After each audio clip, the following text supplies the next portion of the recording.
morning. On behalf of Judy Busby and myself, this is Welcome to Viewpoint, your program of personality, politicians, and perspectives. We certainly have a personality. We're going to have some perspectives this morning. We ought to lay off politics today. Gee whiz. I saw a sign on the internet that says, that's the best we got. We're screwed.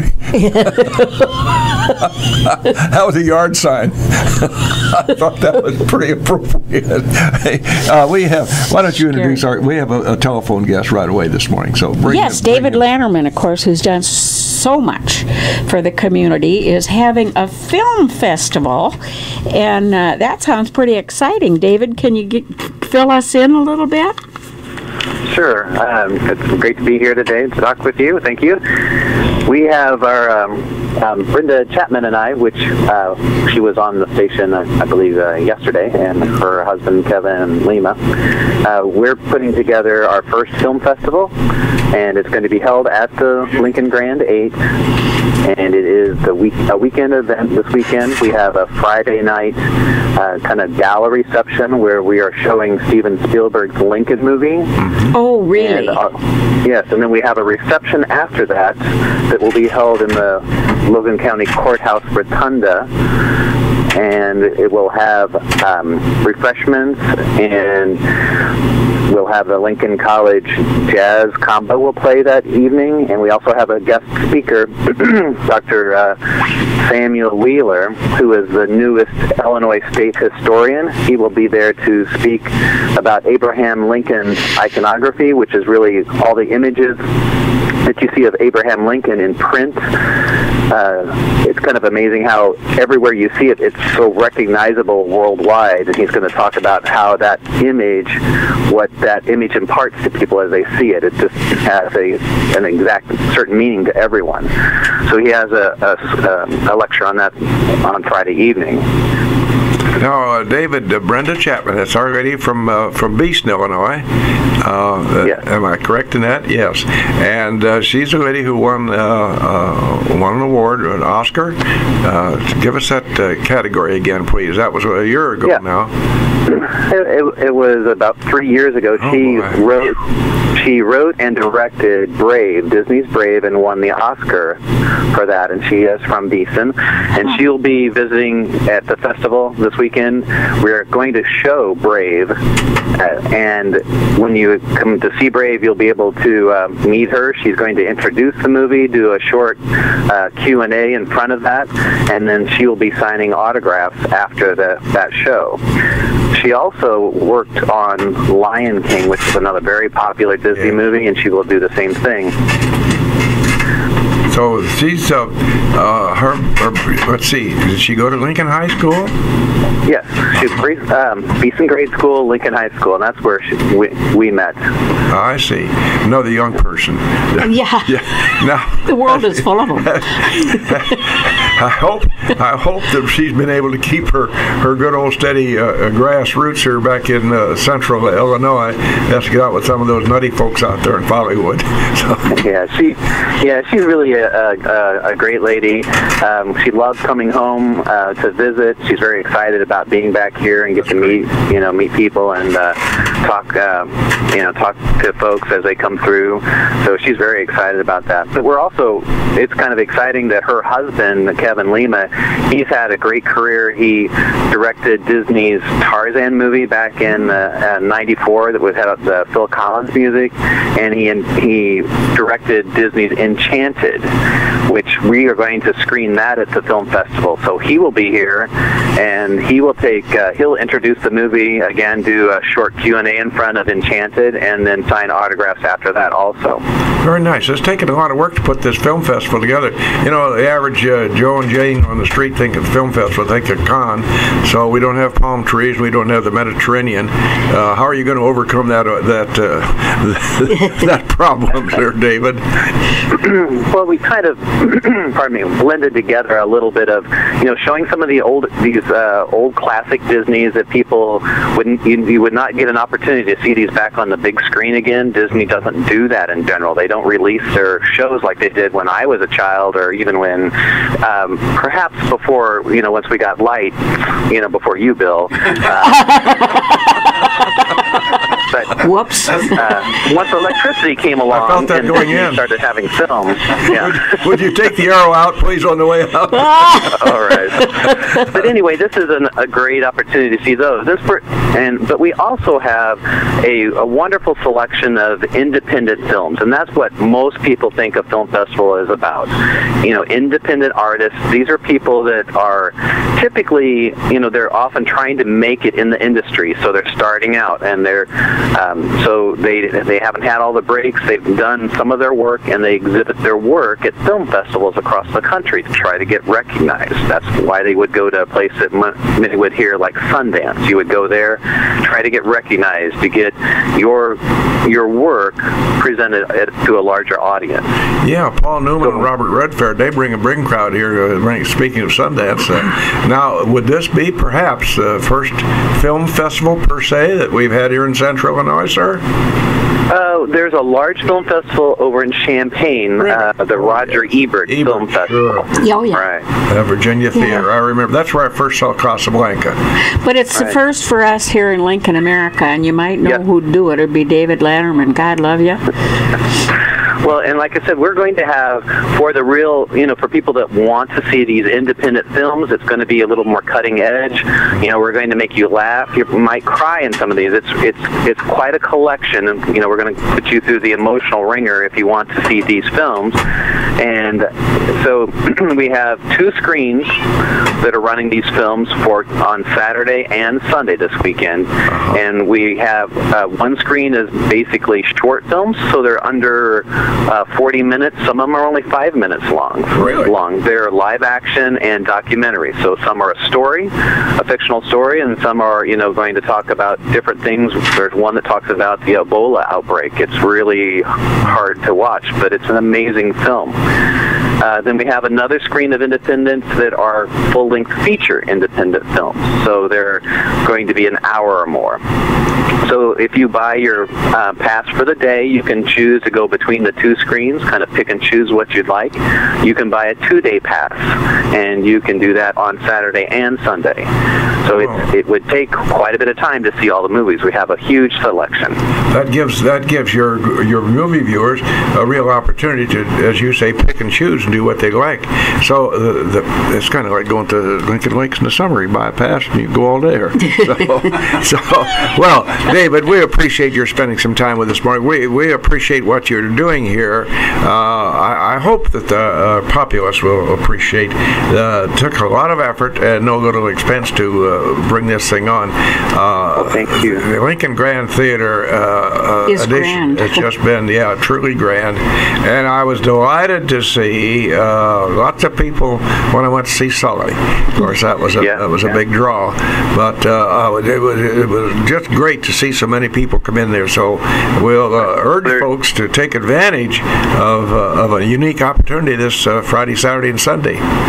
Yeah. I'd like to add just one more thing that we are doing. Saturday morning at 9:30, we have a free program that's a collection of children's animation. It's free. That's one thing that Brenda and I wanted to kind of give back. So you can just come in and see it, and it's actually for kids from 7 to 92. It's an amazing program. So it's a Saturday morning, and it's completely free. Yeah, well, I'm just about a year over the top, so I don't think I can make it. So it's from 7 to 97. Does that hit you? You caught me there. All right. David, Okay, thank you very much for spending some time with us. We wish you well. I hope we have a really, really busy weekend. Thank you. Appreciate it. Thank you. Bye-bye. Thank you. All righty. Okay. All right, Judith Kay. Nice man. We have a very important guest who has rearranged his schedule more than once, perhaps, to be with us and share about what's going on in Lincoln County and the constabulary. So why don't you introduce our nice guest this morning? I would be glad to do that. Paul Adams is, of course, the chief of police here in Lincoln. And we're lucky to have that. Yes, we are. And he's facing a pretty much uphill battle here with the drug problem in Lincoln. We were talking before we came in here about the fact that it's coming in from, we talk about it coming from Mexico, but much is coming from China. And of course, the FDA doesn't have a whole lot to do with regulating these drugs that are illegal that keep coming in.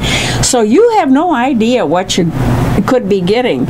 In fact, one example you told us, Chief, was about the elephant medicine that you can get for yourself. God knows what it would do to you. Yeah, absolutely. It's actually, I think it's called carfentanil. Wait a spell that. I'll go with that. Yeah, exactly. I'm good with you might that. want to look that one up, but it's actually, it's like 10,000 times stronger than just regular heroin. So, you know, it's being mixed with the heroin in certain cities. Not in our area yet, but we have seen the fentanyl-laced stuff here in Lincoln, and it's getting to be a pretty bad problem, because that's the problem with, you know, buying drugs off the street, is you don't know what you're getting. Even marijuana, you don't know where it was cultivated, what was put in it, and what's been mixed with, and when you actually ingest it into your body. So it can be very deadly, and people need to wake up to that. So. But I don't know how people wake up to that, because it isn't a law enforcement problem or even an importation problem. It's a darn people problem. It's like the south side of Chicago. I don't care what you do to regulate guns. You know, I don't imagine a whole lot of those people have a FOID card. What do you think? No, they do not. Not so much. Not at all. I don't think they went to the local gun place to buy it either, no, right? They didn't. So how are you going to regulate it? It's a people problem. Yep. And what in the world do you do about people? Well, that's a good question, and I have no answer for that. No, he's not a psychologist. No, I'm not. I think it was a rhetorical question. I don't think there is an There answer. is not. It's one of those problems we've had over the years. Like I said, it's an uphill battle for law enforcement. We've been fighting it for years. We're not winning. It's got to take people wising up and figuring it out that these drugs are bad for you, and you know, before you even touch heroin or some of these very addictive drugs, you need to stop and think about it before you do it. And that's what we're trying to do educational wise, is trying to maybe expand our DARE program to maybe more kids and more grades, to make sure that they get that lesson a little bit more, because a lot of them are saying, well, I never was told how bad it was or what it was going to do to my body. I was just told it was bad. Well, it's going to mess up your brain. You're going to get addiction from it, and then it's a downhill slide from there. It's you've got to really work hard if you're going to get out of that addiction, and that's a more of a rehab and a mental health issue than it is a law enforcement problem, because we don't have a way to fix it. All we can do is help educate at this point. So, well, and what about the talk about the decriminalization and so forth? Because one of the results of the drug problem is overcrowding in prisons. So they think, well, maybe if they cut back on sentences and things, then maybe they won't have that problem. Nothing is an island in this world. Everything has offshoots, you know, that cause problems every place else.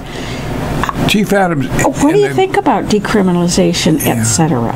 Well, you know, again, it isn't a law enforcement issue, but the problem is the mental health fields, the medical fields, they can't mandate people to take the drugs that are necessary to get off these heroin addictions and stuff like that.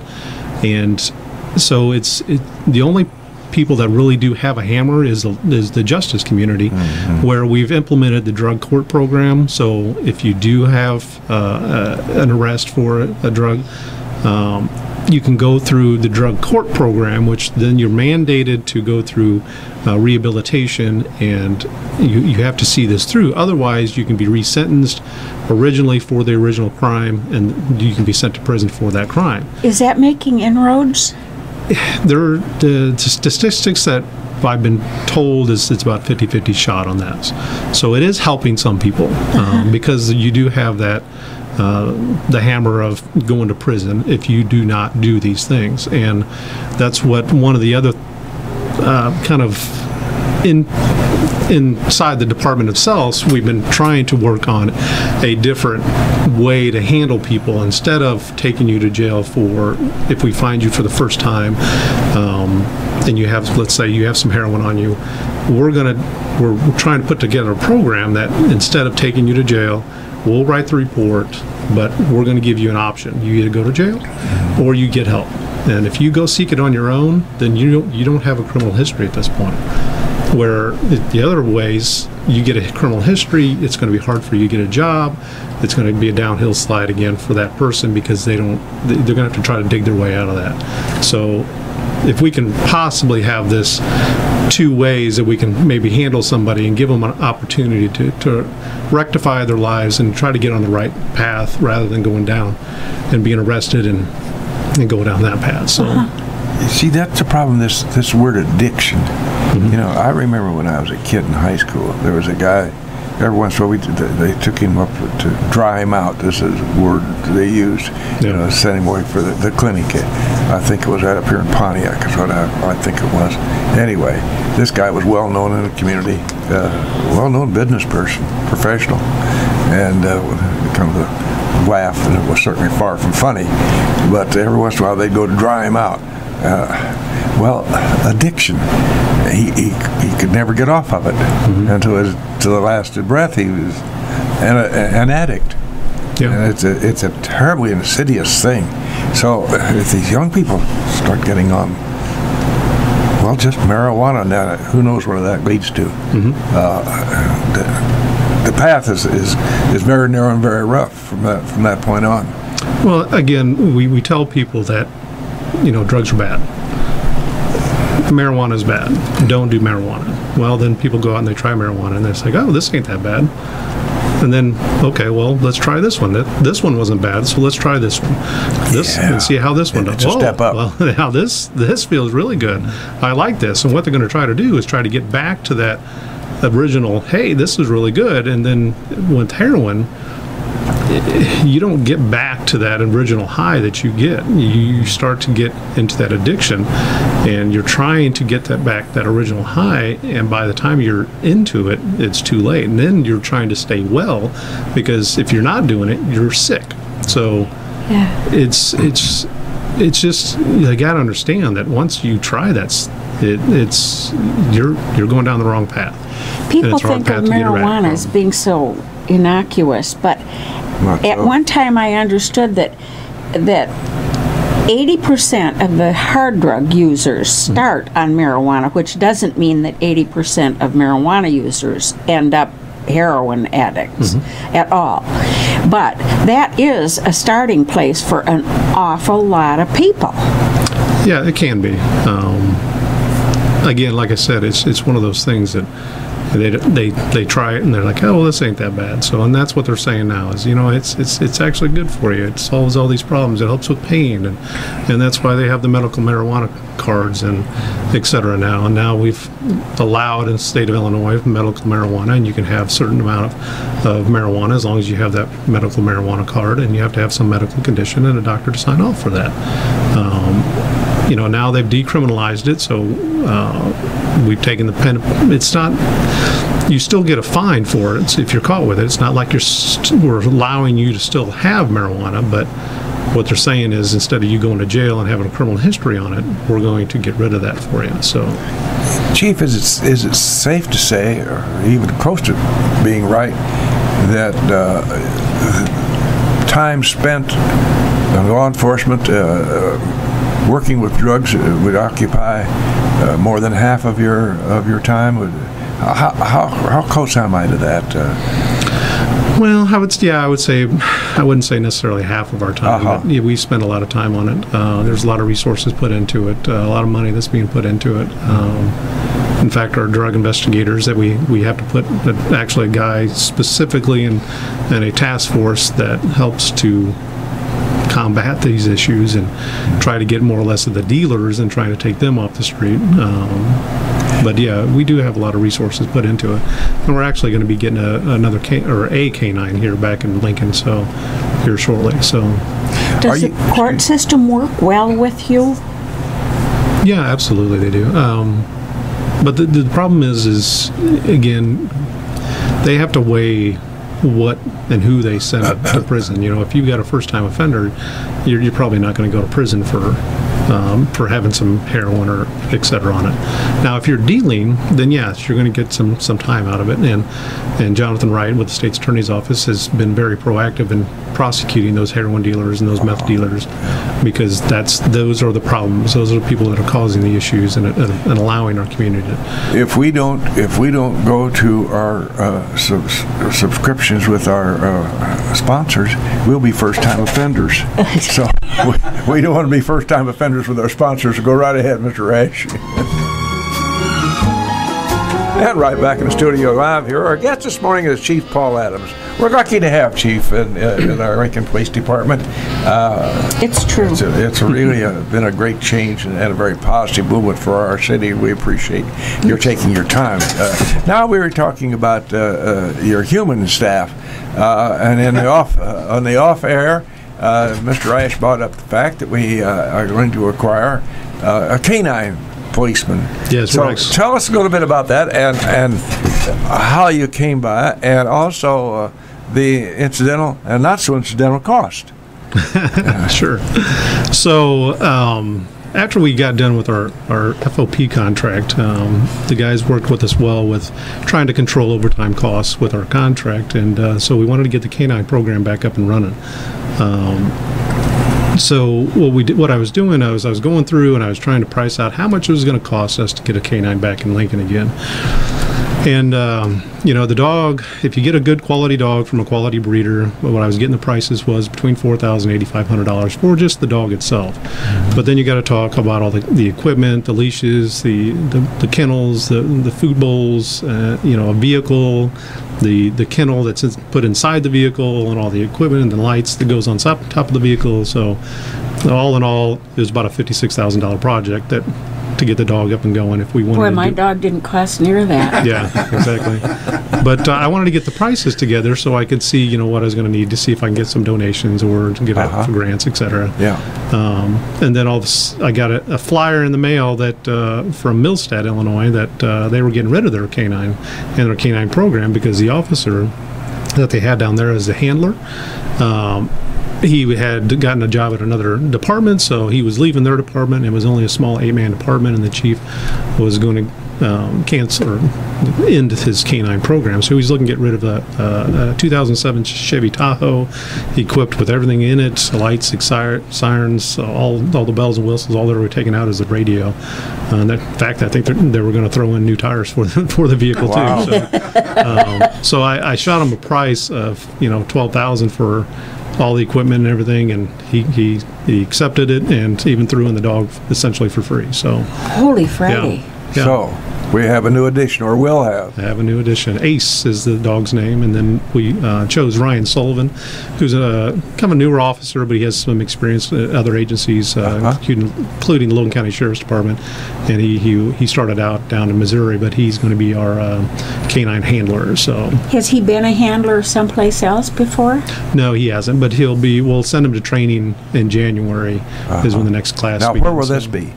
The training? That'll be happening down at Macon County Sheriff's Office. They have a brand new facility down there. They got a really good trainer down there that knows canines and has been working with them for years. So tell us, just because I want to see if you can do it, tell us what breed the dog is. See if you can say that. I believe it's pronounced Belgian Malinois. Is how they say it. I like the way you had that little Flemish in the back. Malinois. But now, it looks like it's essentially kind of like a German Shepherd, just smaller. But it looks like a German Shepherdish type dog? Yep. Yeah, sure does. I've They're seen so pictures pretty. of them. Oh, yeah. And this is a beautiful dog, too. Now, he's a boy? Yep. Okay. And he's 3 years old, but heck, he'll end up being 17, so he'll have him for a long time. Yeah, the dogs are usually pretty good for up to 8 or 9 years old age. Then they start to lose some of their qualities, and you got to People do too, don't you know? Oh, yeah. Look at Bill. Now, Just one thing and the next. now, essentially, the dog's duties will be to assist your officers primarily in drugs, sniffing out drugs and he does. and This locating. dog does a great job in narcotics detection, so he'll be able to sniff out the marijuana, the heroin, and those type of drugs. And he also does. This dog actually found a child in a cornfield down there for him too. Oh, boy. Is that last year? right? Yeah. So he does the tracking and article searches. So How do he know what he's looking for? yeah, once you get them on the track of the person or whoever it is, then they do a really good job at tracking the. Well, hopefully you'll person, never so. have to use that facility with this dog. No, but we could use it for criminals That's the worst when they case run from us. Yeah. Yeah. Right. No. Oh, that is so wonderful. Yeah, it's a good. You have Good dog. how many on your staff now, Chief? We got 26 right now. Are you at full complement? When I first started, we were at 29, so I would say no. I'd like to have. Your table of organization you could use 29 as far as your budget and so forth is concerned. Yeah, we lost. We don't have essentially a full-time juvenile officer anymore, and we don't have a community policing officer. Would that be dedicated. advantageous to have a full-time juvenile officer? Yeah, I think so. Absolutely. Especially to work with the kids and to teach their program specifically and get that educational aspect out that I was talking about earlier about DARE and stuff. So. For departments who do have a full-time juvenile officer, is it more often a male or female officer? It doesn't really matter. Doesn't it? Yeah, just as long as they have a good temperament with the kids and Yeah. You have to talk have a with the lot of kids patience. and Well, patience. Exactly. That in and of itself is a skill. Yeah, it Being is. able to go back and forth with kids, particularly some who are maybe on the edge, or maybe some over the edge, being able to communicate with those and have an influence on youngsters like that, that's a God-given gift. It's actually, some officers think, oh, that's not something I want to do. But, it's a rewarding aspect to have those children that don't know who you are and can call your name out and say, hey, Officer so-and-so, how are you? So, like Officer Christy Frigé, she teaches DARE right now for a lot of our schools in town. And, She's a lot a very of, nice lady. yeah, she does a great job with it. And a lot of kids know her by name. And Sure. it's a rewarding experience just in that facet. So. How is do you have budget problems, Chief? We always have budget problems. Yeah. Well, I knew I'd stepped into that one. I do too, myself. But exactly, yeah. But I'm doing what what we can with the resources we have. So I think the council this last year has been very open to my ideas and my suggestions. So we're moving forward. So. And they have on the council, they have police and fire committee members. Is that, Yes, that's for hiring and discipline issues Yes. and promotional issues that we have. Well, where do they come by their expertise on that? Well, it's those positions are appointed by the mayor. That's a political question. Yeah, it's a political question. Yeah. So. Well, Ooh, that was smooth. well, that's why he's going to continue to make a good officer for us. He just stepped into that and went right around second base. Seriously, some folks, and I'm not pointing to anybody on our city council at all, let's say down in southern Illinois, some folks think they're pretty important when they get on city councils, and they think they have expertise in agriculture or police work or something. So we don't have to work with that here. We've got people who are pretty well civic-minded and have their eye on the prize and work in conjunction with you to give us what we need as far as our police force is concerned. Yeah, absolutely. So they've been very good to work with over the last year and a half I've been chief. So it's been good. It's been a good experience. Well, it behooves them to work well with you. They live here too. Yes, absolutely. Yeah. Sir, how do you schedule your force? How many, on the fire they have, I don't know, even know what they are on, off 3 days and off 2, I don't know. How do you schedule your force or with their work schedules? Well, when I first started, we were on 8-hour shifts. And we had we had a morning shift, we had an afternoon shift, and a night shift, and we had what we called the swing shift that kind of filled in the days off for everybody that was off. And I was, when I was first started, I was the new guy, so I was on the swing shift.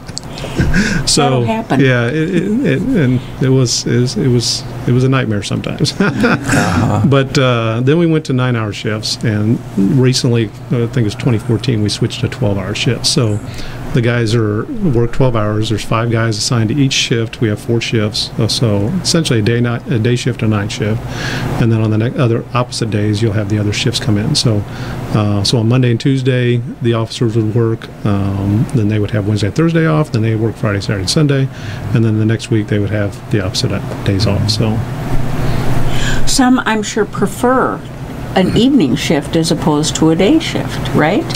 Yeah, Not so actually, much? our calls for service go up during the evenings. Between 3 and 9 is when we have our most calls for service.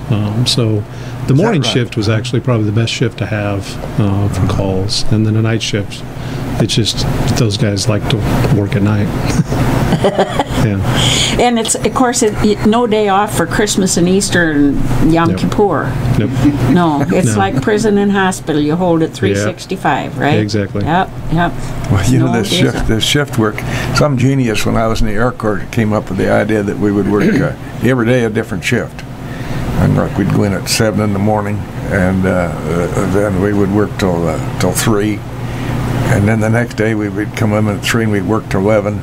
And we'd go from 11 to 7. And then we were off for 36 hours. This is the dumbest thing. And it was every day. You weren't 2 or 3 days on the same shift. Every day you change. That's government. Well, that was kind of like that swing shift, because you would work Monday and Tuesday afternoons from 1 to 9. Then Wednesday morning you would have to get up at 5 a.m. to come in and work till 1. Then you would have Thursday, Friday off, then come in Saturday and Sunday nights from 9 p.m. to 5 a.m. And then, so Monday, you get off at 5 a.m., then you have to be back at 1 p.m. to fill that afternoon shift again. So Well, we had to have that radio teletype circuit active 24/7, of course, between Paris and Washington. And so that was never down. Yeah. But I don't know who dreamed up this shift. I hope they were. Are people at their sharpest, though, at a factory even? You know, are they at their sharpest if they're working shifts like that? no, even the 12-hour shifts, I don't think there's actually a perfect shift out there, because just the 12 hours. It's a long shift to work 12 hours in a day. So by the time they roll around at 5 o'clock and they start getting calls and they're ready to go home at 6, they complain. Kind of petered out. Yeah, by then. by that time, that point, yeah, and that's, like I said, that's when our busy time is. So that's when they're handling those. Well, let's go out to Fifth Street. We're going to have, hopefully, new quarters. Absolutely, at Jefferson School out there. Yep. And personally, I think that's a wonderful move for the city to be able to have that facility. Yes. Rather than build new. Oh, yeah. And I presume, from a geographic standpoint, it works out just as well to have it out there as was anywhere else in town. Would that be correct? That would probably be correct. This Jefferson School is almost perfectly located for us. It puts law enforcement on both sides of town now. So you're going to have the sheriff's office on one side. You're going to have the police department on the other side. And with Fifth Street access right there, I mean, we have access to both sides of town real easy. So it's actually going to be good. When will you be able to move in there? Well, we're going to start off the design work to actually design the building now to fit our needs. They kind of did a test fit. The designer, the architect did a test fit to see if this was going to fit our needs, and it does. I mean, there's 15,500 square foot in there. Is it going to take much rehabbing? I don't think so. It just really depends on how specific we get inside, but I think most of it's just going to be building walls inside for offices and stuff like that. So, and then I'd like to have a nice conference training room right in the middle, so we can have people come in and do training, etc. Because host training is a big thing, because we can get free training slots if we host training most often. So, is your parking going to be good for you? There's going to be we're going to have to take out some of the area out front. We want Sure. that to be the essentially the customer parking. The people coming in can park right up in front and then come in the building. And then in the back we have that big. There's three parcels back there, essentially sized or lots, you could say. So we're going to take that and make that for all our department employee parking back there. So I think we should have plenty of parking here. So it's almost 2 acres you're talking about here. So Now, will the dog be? What's his breed again, sir? the Belgian Malinois. Thank you. He's got you're just trying to sandbag him. I am. Will he be in there with you? He'll be his house will actually be with the handler. So whoever the handle is. He lives at that man's house. Yep. That's kind of the modus operandi with police dogs. Yeah. For want of a better term. Yeah, that way if They we go have home, a call out. that camaraderie, that bonding between the handlers. So in the event that man has kids and a wife, which he probably will have, he'll just be the family dog then at night. Yeah, sort Or of. Yeah. off duty. Yeah, I mean, you can't get too attached because, if we have to, the dog will be sent in if it's a dangerous situation that we may send the dog in and he may get shot or killed. So you don't want to get too attached to the dog, but yeah, most often the families will get to know the dog just as well. So. Well, let's veer off in this last little minute here. You say that the dog could get shot. Yeah, well, so could the policeman. And What in the world is going to ever happen in our world with the gun problem? Are you having any problem here? Because we were talking before the program that on the south side of Chicago, I doubt you're going to find a lot of FOID cards or people who've gone to the local gun shop that's well monitored and established. Yep.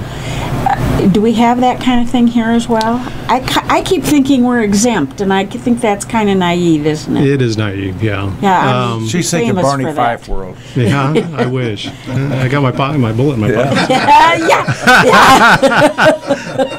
But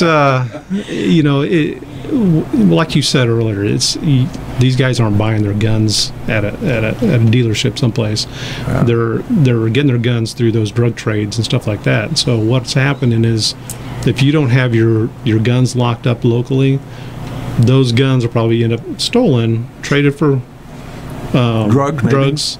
And then next thing you know, they're going to be found on the streets of Chicago, which has happened before. So, Sure.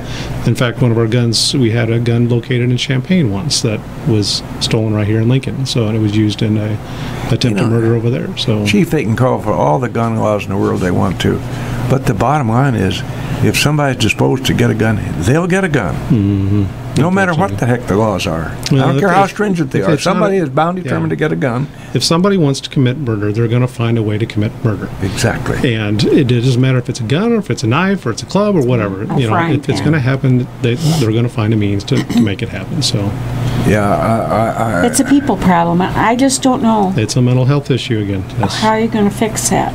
People problem. is there one big problem, Chief Adams, that you'd like to get solved right away? If something's been bothering you a little bit, you sure wish I could get this taken care of. You mean locally? Yeah, is there any? Well, the projects I've been working on, trying to get the guys the equipment they need, get them the house they need to do their job correctly and safely in, and get the tools set and in place. That's my big project at this point. So once we get done with this and get all our policies and procedures updated and everything, then we'll be doing good. So, well, I presume that we're in a happy circumstance here in Logan County in having the law enforcement in the county under our sheriff and the law enforcement of the city under our chief of police. And I know very well that, without knowing, I just know that there's a lot of camaraderie and cooperation and interlocking together, which bodes well for all of us. yeah, absolutely. Now, how many, do you know how many are on the sheriff's staff? He doesn't have as many as but I think it's close to 20. I can't be for sure, but it's close to 20 or 21 or 22, I'm not sure. How do you keep track of the rolling stock? I mean, we have We have several squad cars that are on the street on a regular basis. We got 1 and 2 in reserve. Or how does that work for us, sir? Well, the squad cars, what we did, Chief Greenslade back when he was chief, he started the program of kind of a take-home program. So we sign a vehicle. So each officer has their own vehicle now. So does that work better? -1, yes, it actually does. So before, we've had incidents where we had to call guys in, and we'd max out the street cars, and guys would have to use their personal cars to help block streets and stuff like that. You can't do that. They don't have their equipment with us. They don't have the needed flashing lights on the vehicles. So now everybody has. So if we have an emergency in town, let's say a tornado like Washington had, we can have those officers on scene with all their gear ready to go, and just like that. Plus, it also puts that aura of a police officer in your neighborhood, because you're going to see that police car sitting outside, and it makes the neighbors feel safer to have that police officer in that squad car in the area. So our guest this morning has been Chief Paul Adams, Chief of Police of Lincoln, Illinois. Again, we thank Paul for taking time. It isn't like he has just plenty of time to assign us. I'll come up there on Wednesday. He got a lot of Wednesdays that are pretty well occupied. So he scheduled rearranged his schedule a couple of times to do this. We appreciate that. Yeah, you're a nice man. Thank you. I had to look around a little bit. I found a lot of smart, like facetious remarks about law enforcement, but I finally came up with one that I think we can use, and I think it's rather profound, somewhat anyway. Society questions the police and their methods, and the police say, do you want the criminals off the streets or not?